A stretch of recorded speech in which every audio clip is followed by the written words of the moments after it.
Hi friends, train 3 hours కంటే ఎక్కువ delay అయితే దాన్ని మనం టికెట్ని క్యాన్సిల్ చేసుకొని రీఫండ్ ఎలా పొందొచ్చు అనే ప్రాసెస్ మీకు చెప్తా తెలుగులో. చూడండి, ఫస్ట్ ఈ ట్రైన్ మనకు చెన్నైలో 6:15 కదులుతుంది. మామూలుగా ట్రైను 1కి కదలాలా. So it's more than 3 hours of delay at this time. So ఇప్పుడు నేను ట్రైన్ లాగిన్ చేసి ఇక్కడ ఫైల్ టీడీఆర్ అని ఉంటుంది. ఈ టీడీఆర్లోకి వెళ్తే ఈరోజు నేను టికెట్ బుక్ చేస్తే ఈరోజు జర్నీ చేసే టికెట్ ఇది 22-160 if you can see it. ఇక్కడ చూడండి 22-160 1:15 కదలాల్సింది 4:30 కదలదు. కానీ ఎందుకంటే ఈ ఎస్ఎంఎస్లో మనకు 6:15కి వస్తుందని చెప్పారు కదా. So it's more than 5 hours of delay. ఈ ప్రాసెస్లో నేను టికెట్ క్యాన్సిల్ చేసుకోవాలా అనుకుంటున్నా, రీఫండ్ కావాలనుకుంటున్నా.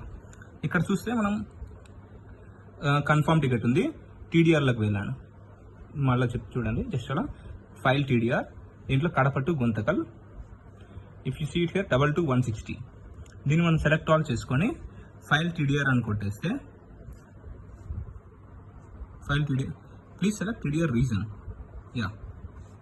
టీడీఆర్ రీజన్ ఇక్కడ ఉంది. టీడీఆర్ రీజన్ సెలెక్ట్ చేసుకొని train late more than 3 hours and passenger not travelled. మనం ట్రావెల్ చేయకూడదు. ఇట్లా చేసినప్పుడు అది నొక్కేసి ఫైల్ టీడీఆర్ నొక్కితే do you really want to file TDR? Yes. ఇలా చేసినప్పుడు మనకు TDR file successfully, TDR number ఒకటి వచ్చింది మనకు. సో టీడీఆర్ అనేది ఫైల్ అయిపోయింది. So done, finished. ఇప్పుడు మనకు అది అయిపోయింది కదా.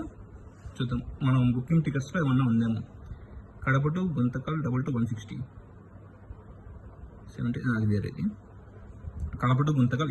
If you seat here TDR enter ఇచ్చినాము అని వచ్చింది. మనకు మెయిల్ ఏమైనా వచ్చిందని చూస్తాం.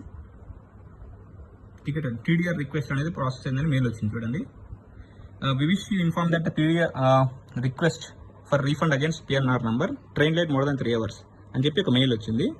ఇదైతే సరిపోతుంది, ప్రాసెస్ అయినట్టు. ఇలా అయితే మేబీ రీఫండ్ 1 or 2 డేస్లో పడిపోవచ్చు. ఇదే process. Train more than 3 hours delay అయితే మనం దాంట్లో జర్నీ చేయకూడదు. So thank you.